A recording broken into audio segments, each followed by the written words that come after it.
The Spark Protocol, a Fated Glory novella, by Dan Mason. Chapter 5. The Man with No Allegiance. His name was Cassian Rourke. Officially, he had no history. Unofficially, he had buried more men than most wars. He once served in Task Unit Shadow under a U.S. black budget program dismantled after the Capitol scandal. Since then, he'd been a ghost. But now, he was the last piece of resistance. Inside an abandoned oil rig off the coast of Louisiana, Cassian watched the architect's first address play on repeat. The time for walls is over. The time for unity has come. I am not your king, I am your compass. Cassian closed the laptop. I've heard that voice before. And then he whispered a name. A name buried so deep in CIA archives that even DARPA blacklists wouldn't retrieve it. Chapter 6. Omega Memory. The final act wasn't military. It was spiritual. The Syndicate had learned that faith, true faith, was incompatible with submission to engineered order. So, churches were targeted with virus scans, scripture databases were labeled radical, and the new surveillance algorithm, Omega, began monitoring every known believer's metadata. Those who refused compliance, digitally erased.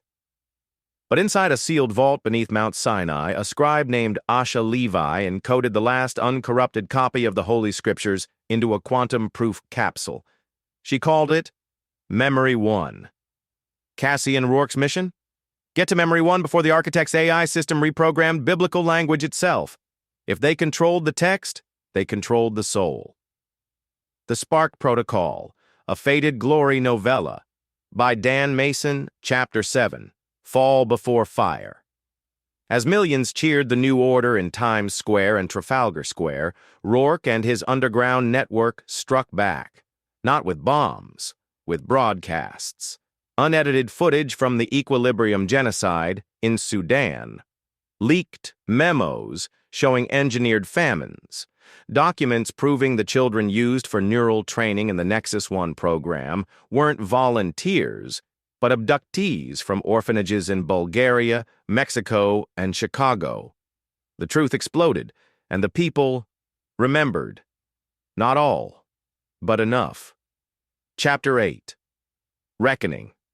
The architect's final speech was meant to usher in global allegiance. Instead, it was silenced mid-sentence when a rogue transmission overrode every signal. You are not data. You are not equitable. You are not programmable. You are human. And you were made by God. Cassian stood atop a ruined telecommunications tower in Cyprus, holding the last unbroken satellite relay from the Memory 1 capsule, and as the world burned with the confusion of liberty rising from the ashes, one line echoed from every station that still had power. We will not bow to your balance. We will not die for your order. We choose fated glory.